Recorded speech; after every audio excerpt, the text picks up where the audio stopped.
Bueno, no, la auditoría lengua considera mimo muestra dugu eta ezingo digu ura eta lurraldea buruz. Bueno, ima eskareko aldea datorrela, ordu modu esan horregatia, bera hidrogeno bada, hau da. Si tengo que decir esto. Perdón, buenos días. Hoy tenemos una muestra de nosotros que de verdad de agua y bien conocida de costo de caña. ¿Qué es? Buah. Pues vamos a hacer que le digo en mi ahora. Y poner diferencia. Bueno, fíjate. Mira, empezamos.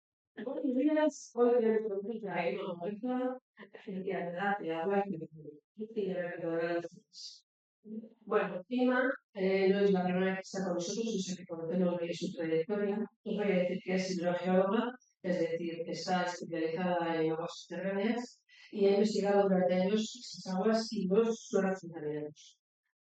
Es miembro de la Europea Barbie, asociación sin ánimo de lucro que se dedica a la investigación y limpieza de cuevas subterráneas en Tolostea. A su vez es divulgador de ciencias de la Tierra general y especialmente de aguas subterráneas. Es docente de la Asociación de Estudios Arqueológicos GEA y ahora mismo forma parte del personal investigador del Departamento de Geología de su universidad. Su papel con la divulgación ayuda a difundir el valor importante de las aguas subterráneas en la sociedad, realizando visitas guiadas, impartiendo charlas y generando contenidos didácticos. Y bueno, pues con todo esto y con lo que aprendemos hoy, esperemos que sea fructífera la próxima excursión que tenemos el 13 de mayo para conocer el embalse de Ibaide, o sea, todas las aguas, que nos quiera contar sobre el asunto. Y luego a la tarde tenemos visita al Museo de Arechipa en Madrid. Ya nos pongo los nombres de los que han venido los más temprano. Y queda contestar la discusión, y terminar, tenemos que verlo aquí para que no lo estar simple. Carrasco. Bueno, me he pegado un susto de la leche cuando he empezado a hablar en euskera porque yo había preparado todo en castellano. Es cargasco. Bueno, eskerrik asko, gracias por la presentación. Y bueno, hoy vamos a hablar del agua y territorio, porque creo que es algo importante, porque muchas veces parece que el territorio es una cosa y el agua es otra cosa y todo está relacionado. Entonces, lo que he intentado es preparar un poco la charla como en dos bloques grandes, uno más enfocándome en el paisaje. Voy a tener un problema con la cámara porque me sigue y es como que como me muevo rápido igual no me puede seguir. Por una parte el paisaje y el agua como modeladora del paisaje por un lado, y vamos a ver también algunas infraestructuras y tramánculos que el ser humano ha ido desarrollando a lo largo de la historia para aprovechar el agua también y que también forman parte del paisaje. ¿Vale? Eso por un lado. Y luego me voy a meter un poquito más en lo que es la gestión del territorio y sobre todo con los bosques, a ver lo que me da tiempo a hacer. Luego había metido más diapositivas también, pasa que con hora y media yo preparo para más tiempo, a ver lo que nos da. Vale, y como me van a controlar un poco el tiempo, aceleraré también un poquito. Vale, Orban, vale, la idea es empezar como hablando del agua como escultora del territorio. O sea, nosotros realmente cuando vemos el paisaje que tenemos en el País Vasco, bueno, en todos los sitios, pero en el País Vasco, que es lo que nos queda más cercano, Euskadi, tenemos valles, tenemos montañas y ese paisaje es consecuencia de una serie de procesos que se han producido y que se siguen produciendo, porque no es algo estático, es algo que está cambiando todo el rato, que se han ido produciendo a lo largo del tiempo. Y en ellos forman parte también, están pues el aire por un lado, la lluvia, el agua por otro. Hay un montón de agentes que forman parte de ese proceso, pero el agua es, si no el más importante, uno de los más importantes. ¿Vale? Entonces, el agua tiene capacidad de erosión, de disolución también si es ácida, pero de erosión del territorio, de transporte y de sedimentación, lo que transporta, ¿no? Los ríos muchas veces cuando vemos que están marrones es porque están transportando algo que se ha erosionado en la parte alta de la cuenca, ¿vale? En las montañas, el suelo y tal, ¿vale? Pues bueno, cuando vemos, por ejemplo, esto, ¿no? Que estamos viendo, este paisaje que estamos viendo, esto seguramente conocéis, Udalaitz, los valles, ¿no? Donde normalmente nos asentamos, el ser humano se asienta en las zonas, en los fondos de los valles habitualmente, caseríos también, pero los valles, ¿no? Las zonas donde están, bueno, la vegetación y tal. Esta es esta es Orduña, que seguramente algunos ya conoceréis también. Todo es originado por lo que os digo, procesos de eh, erosión en gran parte por el agua. Esta parte, por ejemplo, en la costa, esto seguramente conoceréis el flysch, que se dice el flysch de Zumaya, que yo siempre estoy cansada de decir que el flysch no hay solamente en Zumaya, hay en muchas partes, es un tipo de flysch que también hay en otras partes, pero bueno, se ve entre Deva y Zumaya. Y aquí he querido meter estas dos diapositivas, porque curiosamente, si habéis andado por ahí, os habréis dado cuenta, y si no os habéis dado cuenta, espero que la siguiente vez que vayáis os deis cuenta, que la mayor parte de los arroyos, bueno, de los cauces, porque muchas veces están secos, pero generan saltos, no desembocan en el mar a la misma altura que el mar. No sé si me explico a lo que me refiero, ¿no? Sí. El río Deva, por ejemplo, o Ñurritza, ¡bum!, llega al mar y no hay un salto, está a la misma altura. Y esto tiene una explicación, y es que la capacidad erosiva del mar es muchísimo más rápida que la capacidad erosiva de los arroyos que vienen de arriba. ¿Por qué? Porque el mar erosiona, bueno, esto es la rasa mareal, esta parte de abajo, que está la marea baja. El mar tiene capacidad de erosión, pero además del mar, lo que erosiona la roca es las rocas que van cayendo de aquí. O sea, a medida que las rocas digamos, de la costa van cayendo, el mar, cuando hay sobre todo mareas vivas, cuando hay marea alta y tal, y mareas vivas, el mar lo le hace erosionando estas rocas y las hace golpetear contra la pared. ¡Pum! Golpean la pared, golpean la pared. Entonces, come la pared rápidamente, erosiona la pared rápidamente, ¿vale? Eso se entiende, ¿vale? Vale. ¿Qué pasa? Que estos arroyos solamente se activan en épocas muy concretas, cuando llueve. El resto del año suelen estar secos, ¿vale? Entonces, no tienen la capacidad suficiente como para erosionar ese terreno tan rápido como el mar, ¿vale? Horregatik, por ese motivo se quedan, ¡pum!, dan saltos. Vale. Esta parte es una parte también erosionada, que está un poco más adelante y siguiendo la costa, y esta es debida al golpeteo de las rocas. Se ve muy bien cómo las rocas comen la propia roca. Vale. Vale. Hablando del. Aquí voy a hacer una pequeña introducción también de cómo han ido cambiando los usos del suelo y cómo eso repercute actualmente en la erosión, de la capacidad erosiva del agua. Esto son fotos que saqué hace 3 semanas, como mucho, menos de un mes. Aquí tuve un aviso de una familia de un caserío de Vizcaya y en el Selai les habían salido, bueno, no es repentino, estos ya venían observando hacía 3 años así que el terreno en algunas zonas se iba como hundiendo, ¿no? Como generándose depresiones pequeñitas. Hasta que un día la yegua de casa, pum, se cayó en un agujero, ¿no? Ellos me decían que estaba demasiado gorda. Bueno, se cayó en un agujero, boom, y se rompió el cuello y se mató. Y ahí empezaron como a preocuparse y fue un disgusto de la leche. Bueno, total, que la cuestión es, hay un montón de agujeros, están alineados en relación a una serie de fallas y fracturas que hay en el terreno. Eso es normal porque el agua, cuando pasa por el terreno, normalmente se alinea o empieza a fluir a través de los sitios que tiene, de los pasillos más sencillos, ¿no? Entonces, si hay fallas abiertas, pues va por ahí, o si hay fracturas, o si hay zonas de mayor permeabilidad, va por ahí, ¿no? Entonces, mi pregunta es, ¿por qué? Mi pregunta era, claro, esto es muy habitual, esto al final es parte de la erosión de lo que ocurre, parte del proceso, lo que os decía, ¿no? Para que se generen estos paisajes, tiene que generarse la erosión y hay muchos tipos de erosión diferentes. Bueno, mi pregunta era, ¿por qué ahora? Si hasta ahora esos selais yo los he conocido, antes, claro, echando la vista atrás y viendo un poco las fotos de áreas antiguas, se ve que ahora esto es selai, pero antiguamente, hace 50 años, había pinos. Y antiguamente, mucho más antes, era zona de Artadia, como es encinar, había encinar cantábrico.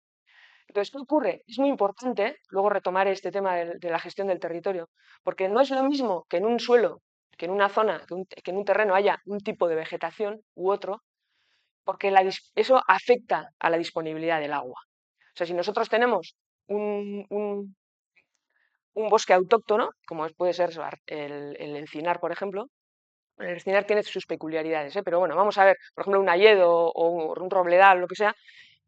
Claro, el agua cuando llueve no va directamente al río. Tiene una serie de procesos, se queda una parte en el suelo, hay la vegetación también se queda con una parte, hay una evapotranspiración, ¿no? Las plantas, como los seres humanos, transpiran, también sudan, sueltan esa parte del agua. Hay una parte que va a los acuíferos y hay una parte de todo ese proceso que va a los ríos, a los arroyos y tal. Claro, ¿qué pasa? Que al quitarle toda esa vegetación de encima, el agua va directamente hacia el interior. Entonces, ese agua que hace 100 años probablemente se hubiera quedado una parte importante en el suelo, sin generar esa erosión, ahora va directamente abajo. Entonces, la capacidad erosiva del agua no es que haya aumentado, sino que hay más agua capaz de erosionar. Entonces, va más rápido. ¿Vale? Ulertzen da.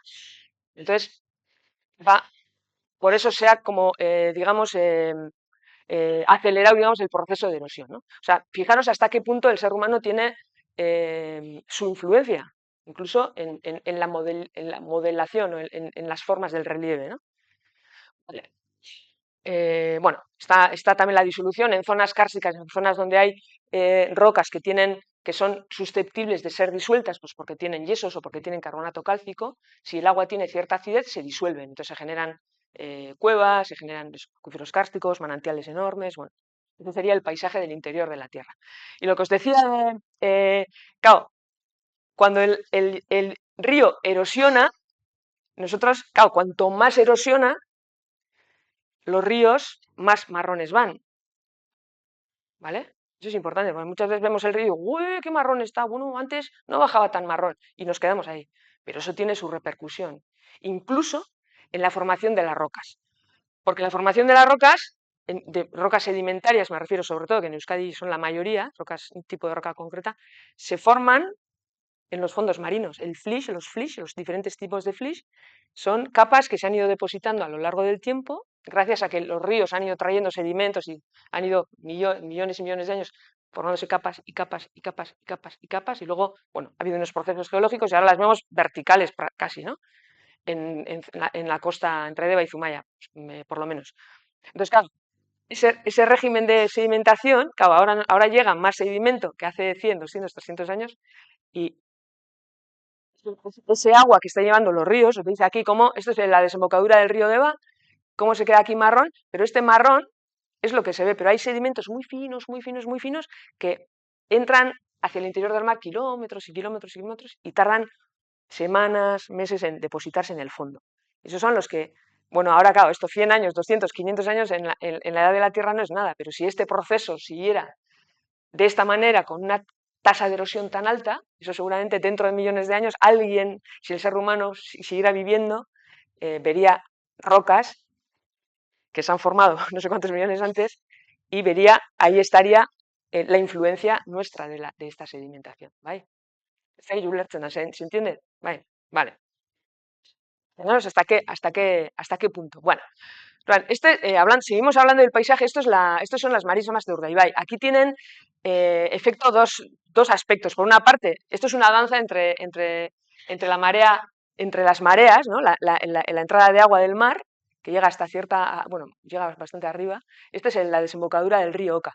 Entonces, sobre todo en la desembocadura, en la más cerca del mar, hay más arenas, porque el mar arrastra arena hacia el interior, y en la parte de arriba hay más, digamos, fango, arcilla, ¿no? Es zona más oscura, y aquí entre medio hay influencia de lo que es parte del río y parte también de la marisma, ¿no?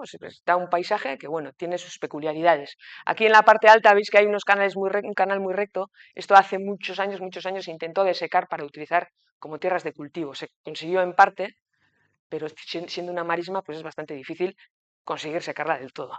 Pero bueno, vale.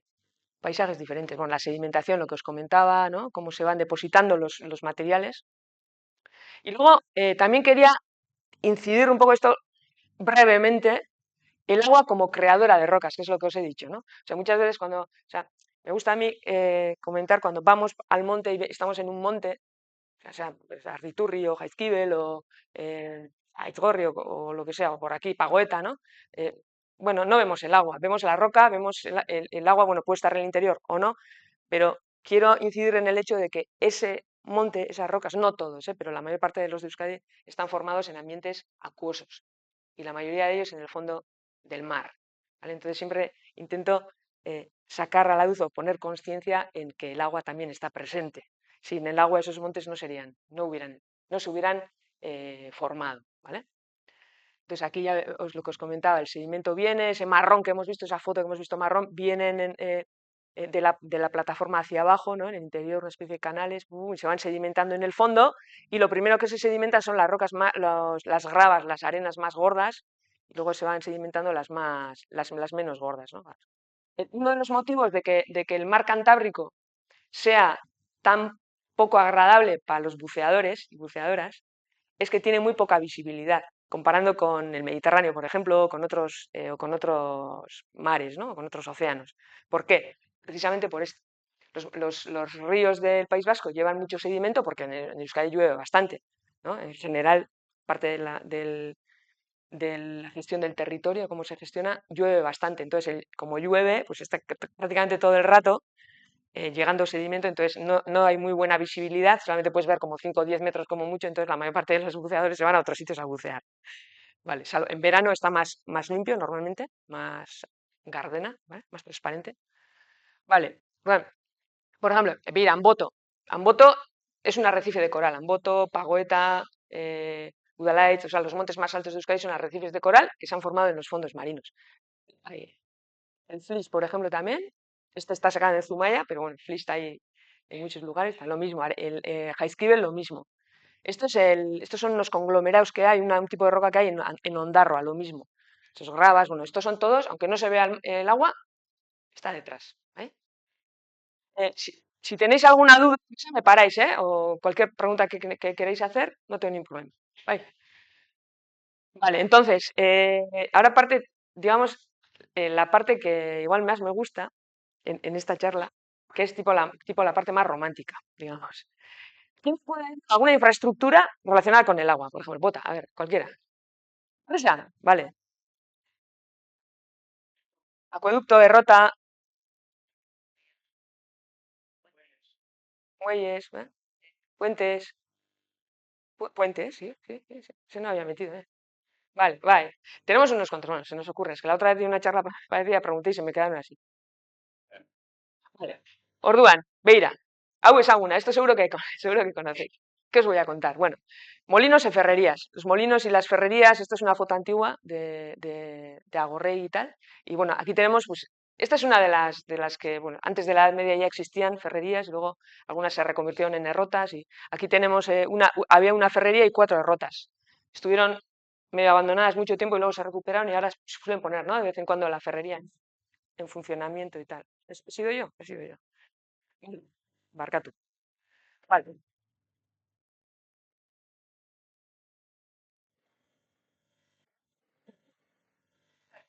Jertzia, jertzia, jertzia, jertzia.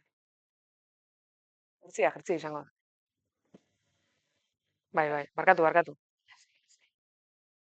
Bai, se me ha enganchado por ahí algo.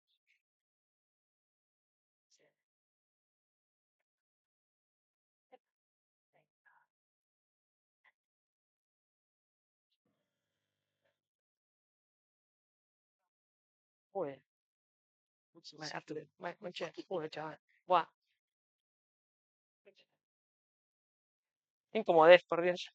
Vale. Joder, chaval. Bueno, jarraitzen dugu. Vale, presas, que habéis dicho también por ahí. Presas, embalses.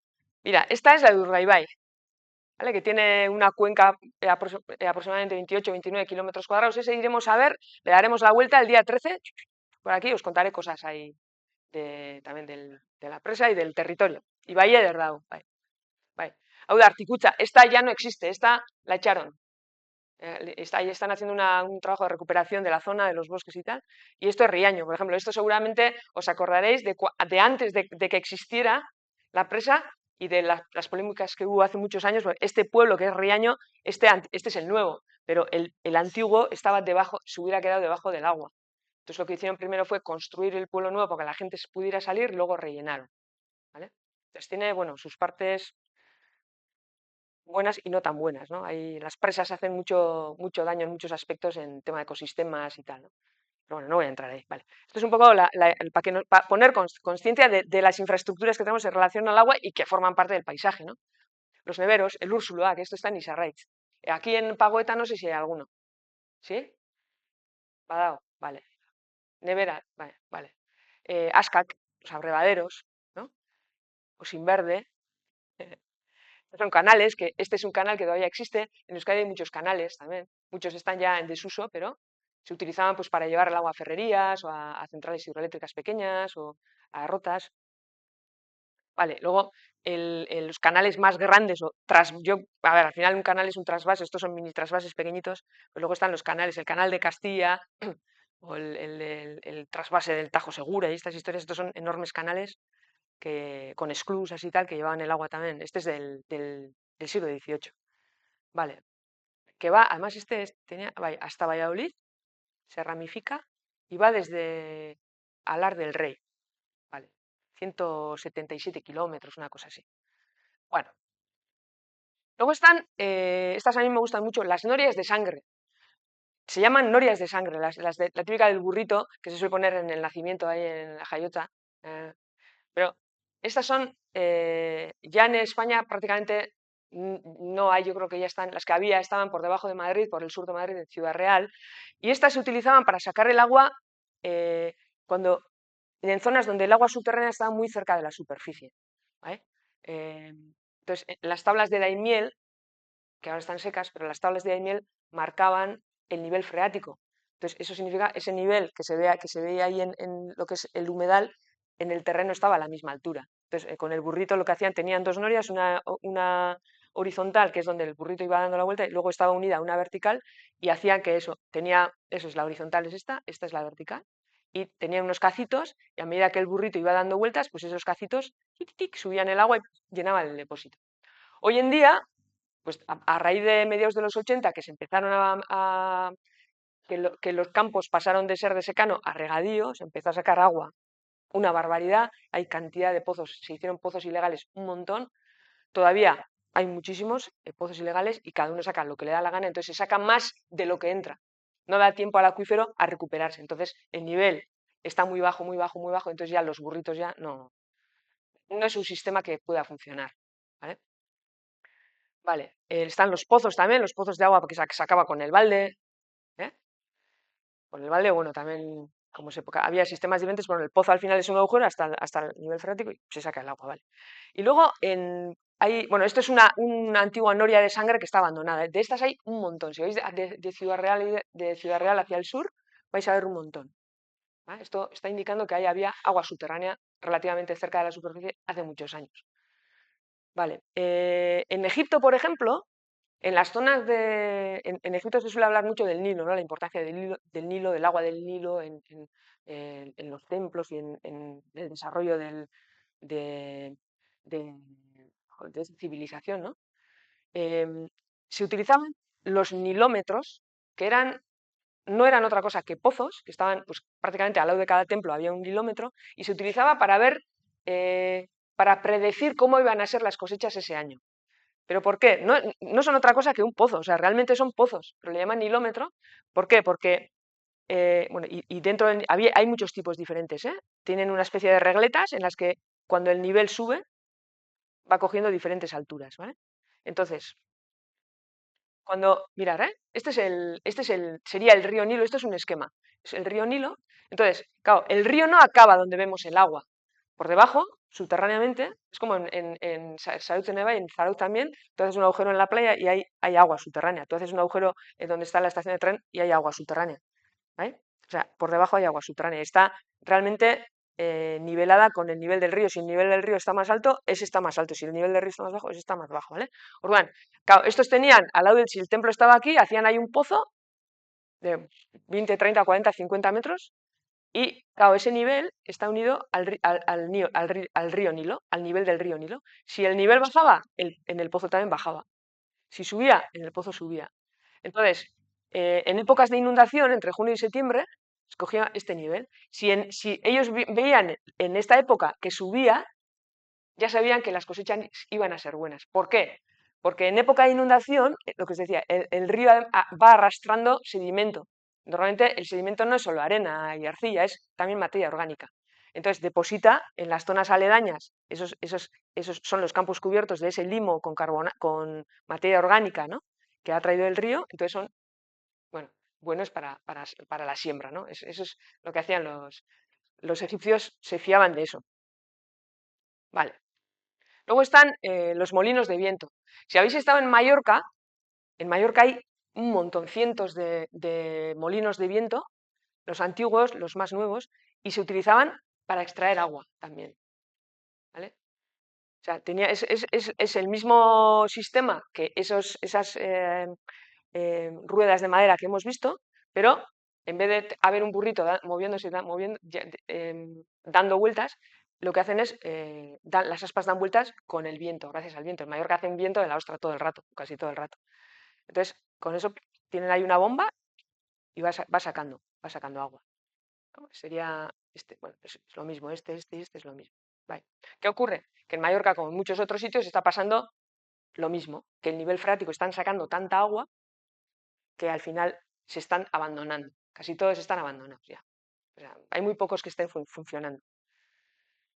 Vale, eso es, o sea, es importante, eso siempre suelo decir, me gusta decir, porque es diferente sacar de un acuífero, de una zona que tiene agua, los recursos, que sacar las reservas. Los recursos son esa parte de un acuífero que se renueva a lo largo del año.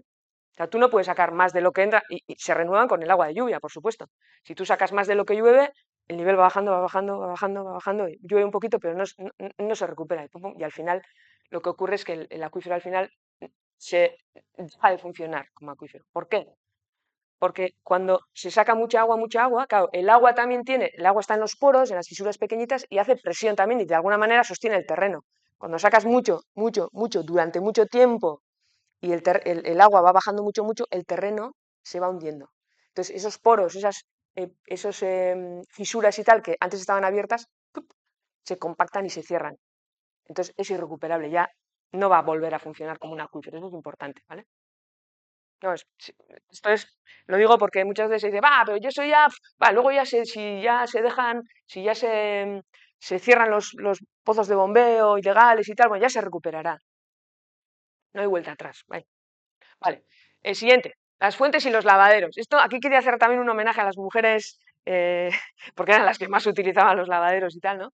En una época, esta foto es del año 1920 de Musquiz, que eran no solo las zonas donde las mujeres iban a lavar la ropa, sino eran los centros sociales donde ellas eran, aquí no se pagaba psicólogo, en aquella época no, ¿eh? Aquí utilizaban de- de centro de desahogo, de hacer relaciones sociales, ¿no? Eran lugares importantes, ¿no? Vale, hay las fuentes y lavaderos, que son fuentes y lavaderos a la vez. Esto es de Guino, en Álava. Esta es de Salinas de Leniz. Salinas de Leniz es una pasada, porque me gusta poner las fuentes también porque están desapareciendo en nuestros pueblos. En muchos sitios ponen agua no la da, no tratada, que la gente se asusta y ya deja de beber.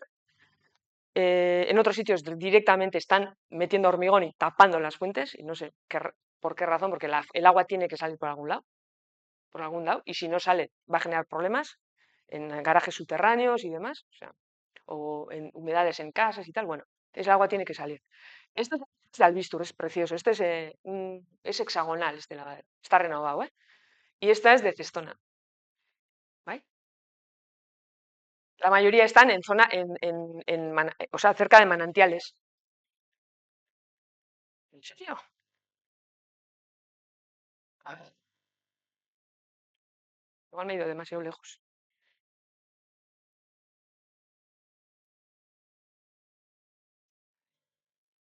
Me cago en-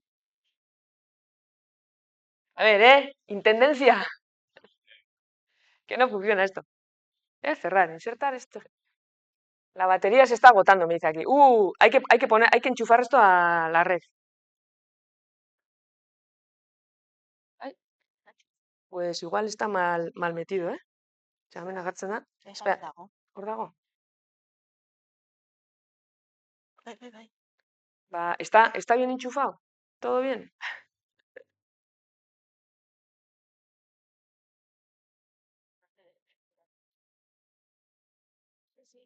No, ¿eh? Ah, güey.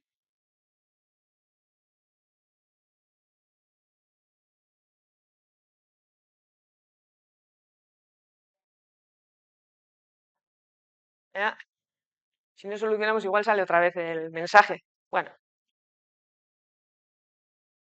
vale. Y esto igual alguno conoce o habéis conocido. Este es el lavadero de Salvide, que este estaba en el barrio de Salvide, Amenche, Zarautzen. ¿Lo habéis conocido? Vale. Vale. Y este también es estas son fotos, bueno, esta no, pero estas dos son fotos del lavadero, de uno de los lavaderos de Saraut, pero no sé si es el antiguo de Salvide, no lo sé. Ahorita está dicho. Este sí, au hay, au hay. Pero igual esto era previo a esto. Igual antes estaba tapado, no sé, no sé. Vale, ha dicho algo de la batería, pero bueno. A ver, ya me parecía. Vale, vale, vale. Está sartuta. Listo. Vale, ya está, ya está.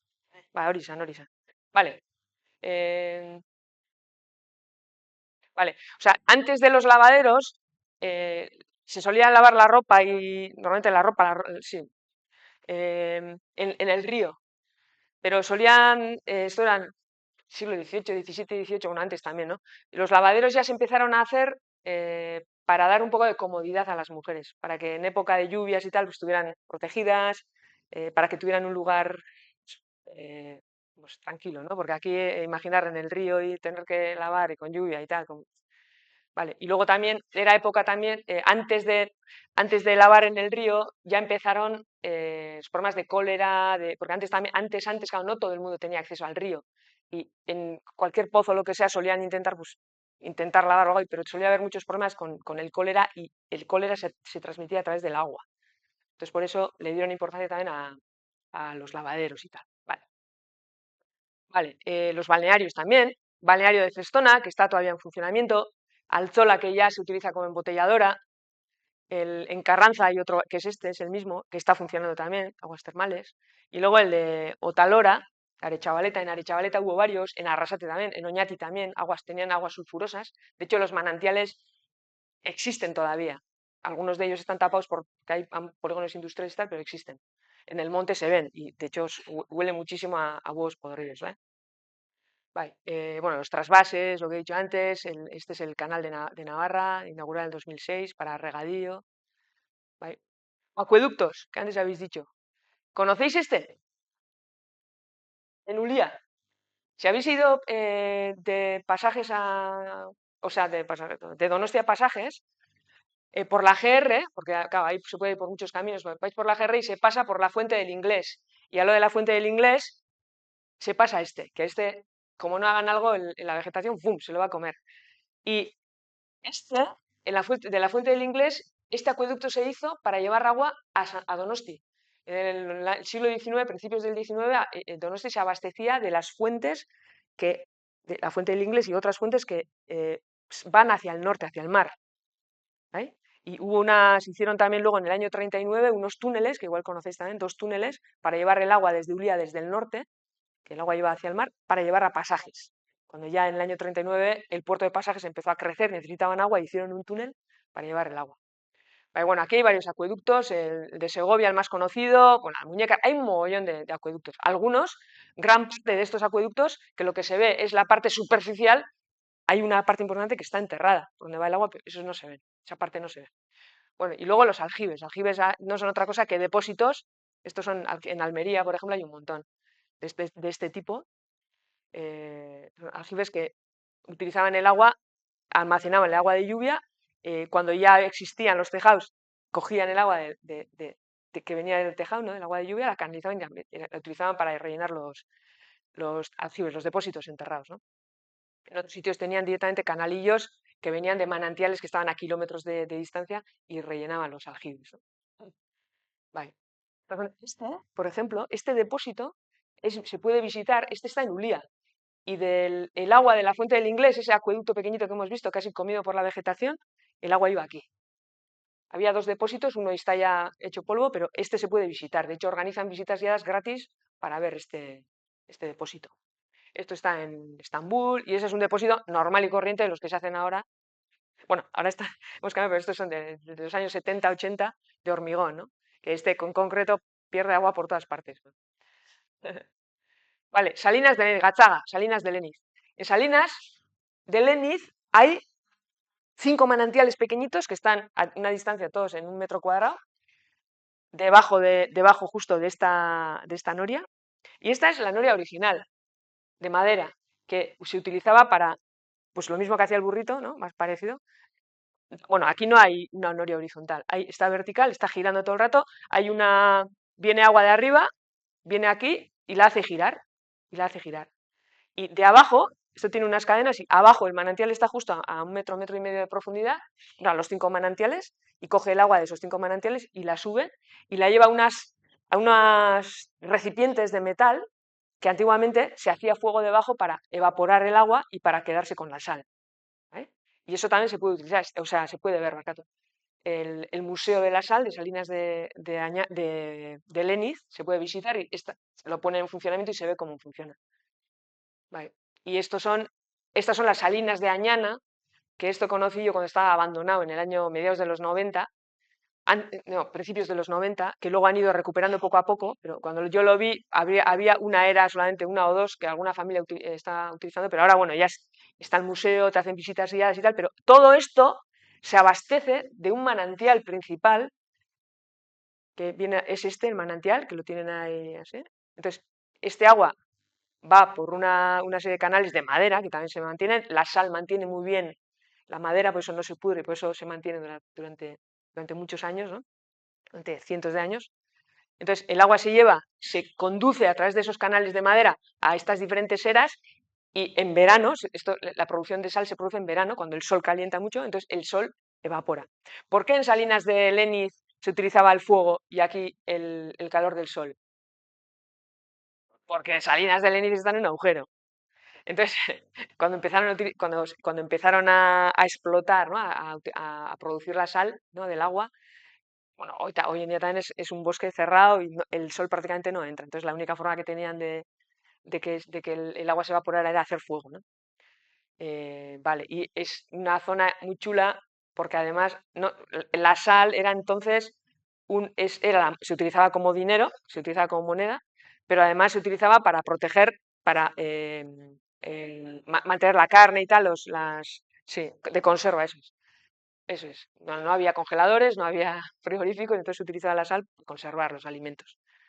Vale. Bueno, centrales hidroeléctricas también. Estas están en el Goibar, han estado abandonadas un montón de años y al final 2 empresas privadas diferentes se han hecho cargo, se hicieron cargo hace unos años y las utilizan. Luego, los ETAP y las EDAR también son infraestructuras que forman parte del paisaje, en este caso, esta es una EDAR, es una estación depuradora de aguas residuales, que luego están las estaciones depuradoras de agua potable, que son otra cosa. Pero esta es cuando ya todas nuestras mierdecillas por ahí, antes de echar al mar, pues se pasan por la depuradora. Forman parte de nuestros paisajes. Aquí os quería enseñar también otra, que yo estuve en Egipto en enero y me llamó la atención. Bueno, antes ya había visto en otra zona, pero esto se ve muy bien desde el avión. Cuando vas sobrevolando, bueno, todo lo que es el Nilo y tal, ¿no? Esta es la desembocadura, el delta, y aquí veis que hay mogollón de puntitos. Estos prácticamente todos son pozos de riego que la gente utiliza ahí, que han hecho un agujerito. Claro, el Nilo lleva mucho caudal y ahí el agua subterránea está muy cerca de la superficie. Entonces, bueno, estos son pozos manuales, casi todos son de... Vale, pero en esta zona, ya se empieza a atisbar un poquito, hay mogollón de zonas circulares, un montón. Y yo al principio, o sea, desde el avión se ve de un poco diferente, pero al hacer el zoom ya en el ordenador, puede al principio pensarse que es algo de los píxeles o algo así, de que hay algún error en la imagen, pero no, al hacer el zoom son perfectos, son perfectos. ¿Se os ocurre qué puede ser? Zonas de cultivo. Es muy chulo. O sea, hacen así todo esto, hacen el pozo, son sistemas ya de bombeo como más modernos, más profundos también. Entonces ponen un brazo con unas ruedas que riega, entonces el cacharro va dando vuelta y va regando. El pozo de bombeo, el pozo de riego está en la mitad, entonces al final lo que da son estas formas circulares. Es chulísimo. Entonces tienen está todo el rato dando vueltas, dando vueltas. Entonces cada uno es un pozo. Ping, ping, se imaginar. ¿Cuánto llueve en Egipto? Pues menos, bastante menos que en Euskadi, por ejemplo, ¿no? Claro, la cuestión es que toda esta zona, el agua que hay en toda esta riberita, no proviene del agua de lluvia que cae aquí, proviene del agua de lluvia que cae por el lago Victoria, en zonas más, digamos, en zonas donde se produce mucha evapotranspiración, mucha condensación del agua, entonces en zonas alejadas no cae en toda la cuenca del Nilo, ¿no? Entonces, el agua subterránea esa depende de la altura del caudal que tenga el Nilo, ¿no? De la cantidad de agua que traiga el Nilo. Vale, esto es, decía, ¿no? El pocito estaría aquí y esto con las ruedas va dando vueltas. Ti, ti, ti, ti. Vale. Aquí se ven en Álava, bueno, se ven en Burgos y tal. En algún sitio he visto yo, en alguno chiquitito, pero aquí es más habitual verlos en horizontal, que van todos así, regando en rectangular, digamos, ¿no? Vale. Y luego otras infraestructuras, por ejemplo, esto es Arditurri. En Arditurri, claro, ¿se os ha ocurrido pensar alguna vez que en zonas mineras, en las galerías que han utilizado los mineros antiguamente, pues en la minería del País Vasco ha sido muy habitual, porque agua subterránea hay prácticamente en todos los sitios, ¿no? Entonces, claro, tú empiezas a hacer una mina, o sea, una galería para sacar mineral, pero hay agua. Entonces, en algunas zonas está por encima del nivel freático, en ese caso, bueno, pues igual tienes algunos goteos, pero no hay problema. Pero si está por debajo del nivel freático, no puedes ir con escafandra a sacar el mineral. Hay que vaciar, ese nivel freático deprimirlo. Entonces, durante muchos años, por ejemplo, en la mina Troya, en Arditurri, tal, se ha estado bombeando el agua, en la Arboleda, por ejemplo, también si conocéis. Ahora en la Arboleda, por ejemplo, es un ejemplo chulo, porque ahora se ven lagos, qué lagos más bonitos, pero eso antes era monte. Y lo que estamos viendo es el nivel freático. Y ese nivel, cuando la gente trabajaba, cuando los mineros estaban trabajando ahí, había día y noche bombeando varios pozos, sacando agua para que ese nivel se mantuviera por debajo y las galerías estuvieran secas. Entonces, cuando ya en los años 80 se dejó de extraer mineral, se dejó de bombear y el nivel volvió a su posición original y ahora lo que se ve son lagos. Son todo ese material, todo ese monte que se comió la minería, pues ahora ha dejado lagos, ¿no? Vale, entonces este era un sistema que tenían en la época de los romanos o prerromana, tenían, o sea, imagina, esto es una especie como de tornillos, pero todo esto estaba hecho a mano y es granito, o sea, en Arditurri, el granito es la roca más dura que hay, imaginar, para bajar, meter todos estos tramánculos, para sacar el agua desde abajo, para que los que andaban en las galerías de por aquí y tal, pudieran trabajar en seco. O sea, es un trabajo impresionante. Y luego, mucho conocimiento también del terreno. A mí eso me llama la atención. ¿Cómo sabían eso, ¿no? ¿Cómo sabían que que había un agua que saturaba una zona y que había que secar, ¿no? Si se acaban de una zona, el nivel iba a bajar, ¿no? A mí eso me llama mucho la atención. Vale. Los pueblos, siempre digo lo mismo también, los pueblos no están ubicados aleatoriamente en cualquier sitio. La ubicación de los pueblos, que es donde vamos a vivir los humanos, dependen del agua. Del agua como medio de transporte en muchos casos, pero del agua para consumo, para lavar, para todo, ¿no? O sea, siempre los asentamientos humanos siempre han estado y lo siguen estando supeditados a la disponibilidad de agua. Parece que no nos enteramos mucho y que nos da un poco igual, pero es así, necesitamos el agua. Nos empezamos a preocupar cuando nos falta en el chorro, ¿no? Cuando hay cortes de agua, si no, no nos preocupamos. Bueno, esta es una imagen que saqué el día pasado en Guetaria, porque este es el inicio, Auxeda, ¿cómo es? En la calle principal Kale Nagusia. Este arroyo, bueno, esto es un esquema, pero estaba explicado justo donde está esta figura, que este arroyo era lo que tenía la dirección de la Kale Nagusia, que estaba ahí, que era como la calle inicial, Ardatza, el eje del pueblo, que empezaron a poner, de hecho la iglesia también está ahí, empezaron a construirse las casas alrededor del arroyo, ¿vale? Empezaron titi, titi, esto sería ahora Kale Nagusia, que es esta, ¿no? Y aquí está la iglesia y ahora está el museo por aquí más o menos, ¿vale? Entonces, oye, mirar qué chulo aquí el flish. Vale. Fijaros, un pueblo, una ciudad de la antigua, Las Motillas, La Mancha, que está en La Mancha, y se construyó hace o sea, 2200 años antes de Cristo. Y lo primero que se construyó fue, digamos, el pozo, esto es un tipo un aljibe enorme, y alrededor de eso, el pueblo. O sea, imaginar, ¿eh? O sea, primero, ¡pum! Se asegura que no empiezas a hacer así de cualquier manera el pueblo. Primero el agua y luego el pueblo alrededor. Esta hora se puede visitar también. Y Cáceres, por ejemplo, ¿quién pensaría que Cáceres, claro, Cáceres ahora vas y es un secarral, ¿no? Bueno, depende en qué época del año, ¿eh? Pero en verano vas y es un secarral. Bueno, pues Cáceres está en un lugar privilegiado y los que lo hicieron, los que lo construyeron, lo sabían. Todos los redondelitos estos son aljibes, todos son aljibes. Hay dos que son visitables, todos los demás son aljibes. Eso significa que ellos tienen agua y tal y como está el clima hoy en día, es difícil pensar que iban a aprovechar el agua de lluvia, ¿no?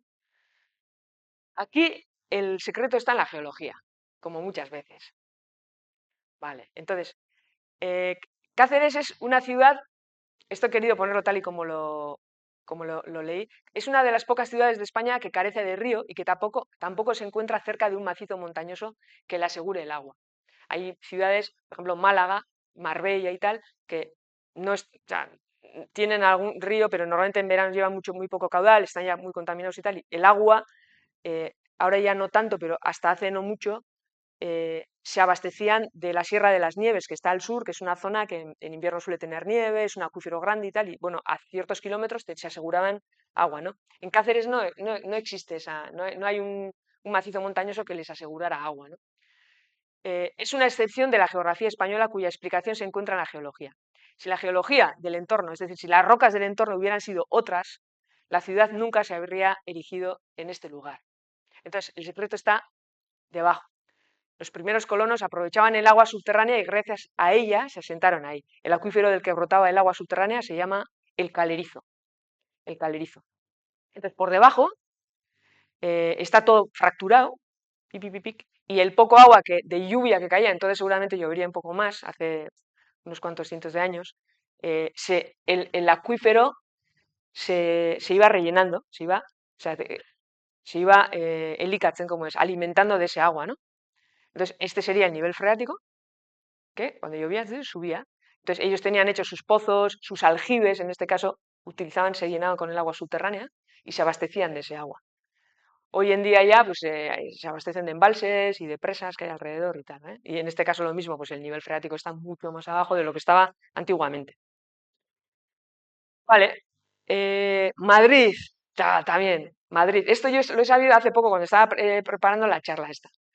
En Madrid hay también un montón de canales. Esto es muy chulo porque hay un escrito, además es un lema, es el lema de Madrid, que aparece en los escudos de Alfonso XII.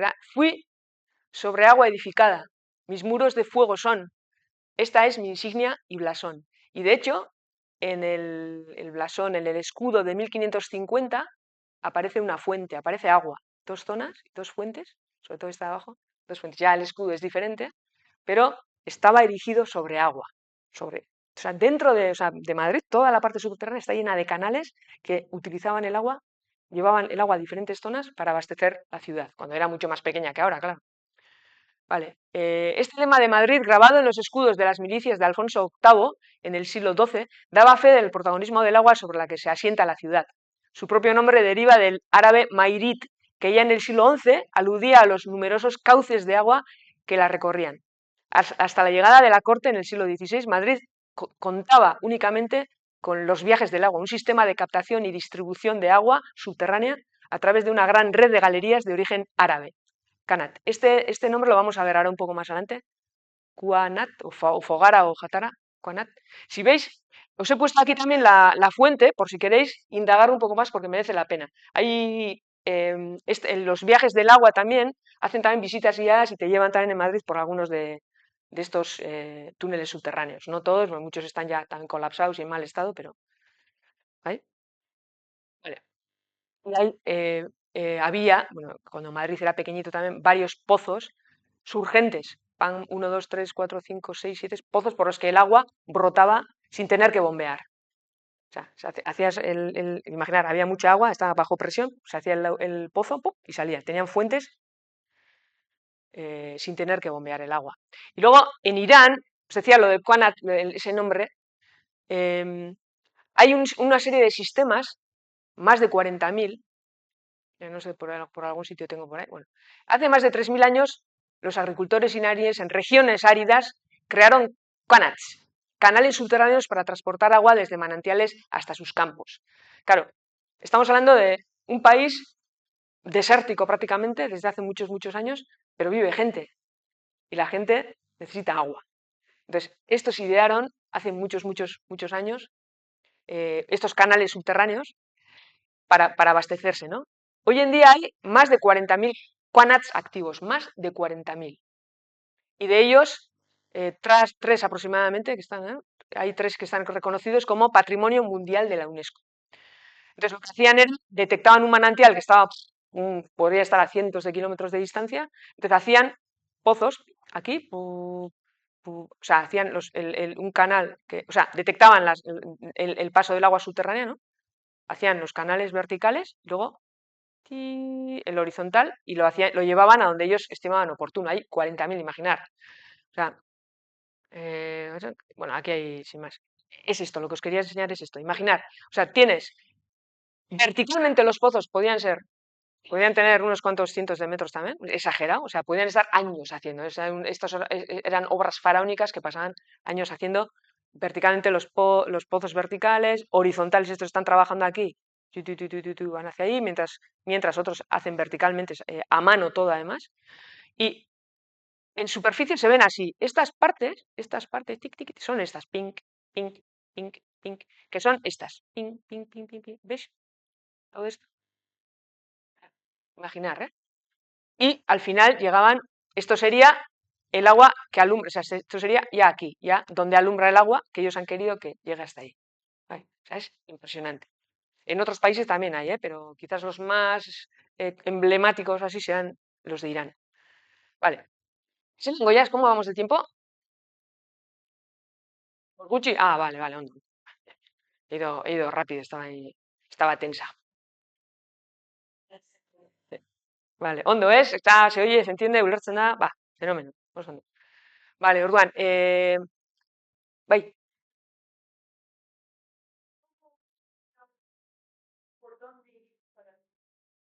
Para salir del agua, eh, no se sabe, no hay información al respecto. No hay información, pero antiguamente eran, seguramente funcionarían con zaorís, pero a eso tengo que añadir algo, y es que agua prácticamente hay en todas partes. O sea, a ver, el 96% del agua dulce en estado líquido del planeta es agua subterránea. ¿Vale? Entonces, seguramente se observarían. Con el desierto, yo en el desierto también he visto, hay surgencias, hay manantiales, hay oasis, por ejemplo. Entonces, eso te está marcando el nivel del agua subterránea, ¿vale? Entonces, seguramente, bueno, Zauri sí, pero más observación, diría yo, ¿eh? Pero luego empiezas a buscar y tal, y no hay información de eso. Sí explican cómo hacían y tal, pero no se especifica. Vale, entonces, llegados a este punto, sí, ahora ya quería meterme ya en la relación entre el territorio y el agua, en qué es lo que hacemos en el territorio y cómo lo hacemos, en la gestión. Por una parte, pues, una parte es el urbanismo, por supuesto, pero quería ir un poco a la parte alta de la cuenca, donde están los bosques, donde están, sí, o sea, digamos, las zonas más naturales, ¿no? Vale, entonces, quería ir en concreto a la gestión forestal, ¿vale? O sea, nosotros, claro, el paisaje que vemos, por mucho que digamos muchas veces, esto es una zona supernatural, ya de lo que vemos nosotros en Euskadi, muy poco hay natural. Incluso en las zonas donde tenemos roble, donde tenemos hayas, donde tenemos castaños y tal, mucho ya está muy cambiado en relación a lo que fue antiguamente, a lo que era en origen, ¿no? Y ahí tenemos nosotros, está nuestra influencia, ¿no? En algunas zonas donde el territorio todavía hay más territorio público que privado, todavía sí que quedan zonas más naturales, igual en Álava o en Navarra o tal, ¿no? En algunas zonas, en algunos parques naturales incluso. Tenemos muchas plantaciones forestales, mucho pino, ahora otra vez estamos con el eucalipto. Hay muchos tipos diferentes, hay secuoyas también en algunas zonas, hay diferentes tipos de vegetación. Em, pero a lo que iba era que hoy en día, además ahora hace poco, no sé si ha salido ya, os hará dentro de poco, la norma foral de bosques de Vizcaya, que llama la atención que en las normativas de gestión forestal no se hace referencia al agua. Y si vamos atrás en lo que os estaba comentando de lo de los sedimentos, ¿no? El río va marrón, cuando llueve va marrón. ¿Por qué va marrón? Porque la cuenca que llueve, o sea, el agua que va en el río, no solamente la que cae en el río, esa línea azul que vemos que es el río solo, el agua no va solo por ahí, el agua viene de toda la cuenca, ¿no? Pues la cuenca del río Deva tiene 504 kilómetros cuadrados, una cosa así, o sea, cualquier cosa que hagamos en cualquier parte del territorio, va a repercutir de alguna manera, en mayor o menor medida, en el agua, ¿no? Entonces tiene que haber siempre, tiene que haber o sea, hay una relación directa entre el bosque, ¿no? Entre el territorio y el agua, siempre, ¿no? Entonces, es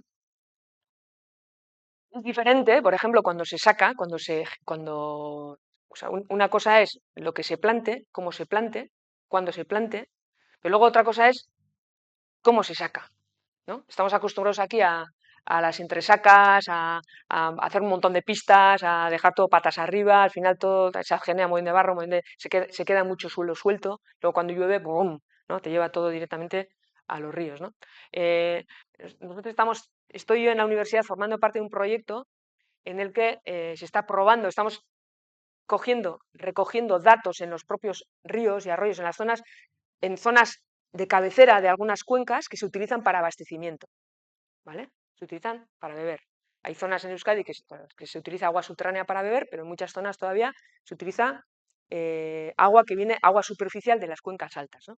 Entonces, imaginar la repercusión que tiene el uso de la gestión del terreno, que en algunas zonas, o sea, cuando el río arrastra sedimento, no solo arrastra sedimento, arcilla, basa, ¿no? No solo es eso. Eso lleva consigo materia orgánica. Entonces, materia orgánica y otras más cosas, ¿no? Pero materia orgánica. Entonces, cuando normalmente una de las cosas que se hace cuando se va a utilizar agua para un pueblo, para una población concreta, se suele echar cloro o ozono o tal, pero normalmente aquí en Euskadi se suele echar cloro, aunque no sea mucho, ¡pim! Algunas zonas se echa para matar bacterias y demás. ¿Qué ocurre? Que ese cloro reacciona con la materia orgánica y genera otros elementos que no son buenos para la salud, ¿vale? Ahí está la repercusión, una de ellas, ¿vale? Entonces, ¿qué ocurre? Que hay que echarle más químico para potabilizar el agua, ¿vale? Entonces, eso, caca, hay que evitar eso. Entonces, lo suyo es coger el problema desde el origen. O sea, si hacemos la gestión de otra manera, podemos evitar, de alguna manera, o minimizar al menos la cantidad de sedimento y de materia orgánica que llegue a los arroyos que luego se van a utilizar para abastecimiento, ¿vale? Pues esto es importante. O sea, al final lo que quiero que quede, o sea, que quiero poner conciencia es en que el agua no es solo, se va al mar, todo se mueve de sedimento. No, no. Tiene repercusión en nosotros también, ¿vale? Entonces, esto es una empresa que montaron en Oñati dos chavales, dos jóvenes, y tienen dos yeguas y se está probando en una de las zonas. Tenemos puestos aparatos en 7 cuencas diferentes, cuencas pequeñitas, y en cada una hay vegetación diferente. Entonces, cada vez que llueve, la respuesta del río es diferente.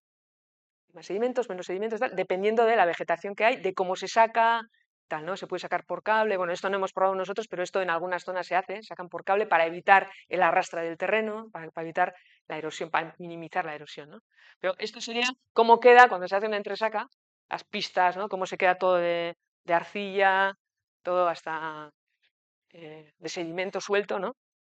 Que luego eso tiene también, o puede tener su repercusión cuando hay inundaciones, porque en los pueblos donde hay arroyos soterrados, cuando cae una tromba de agua que luego arrastra material del monte, lo primero que suele ocurrir normalmente es que esos arroyos soterrados se taponan, porque vienen piedras, vienen ramas, vienen todo el sedimento de la arcilla y tal, se tapona y luego el agua va por encima y se generan muchos problemas. Vale. Vale, entonces, cuando llueve esto es lo que ocurre. Básicamente, si tenemos un terreno que está suelto, si se ha sacado un pinar, se ha hecho una entresaca y se ha quedado todo el terreno suelto y seguidamente ocurre una tromba de agua, cae una tromba de agua, las gotas de agua lo que hacen es pa, golpear contra el suelo y liberan ese sedimento, ese material, ese terreno. Y se da el transporte y al final, bueno, pues van al mar o a donde sea. Vale. Entonces, la pérdida de suelo es uno de los principales factores de degradación de la tierra identificados en toda Europa.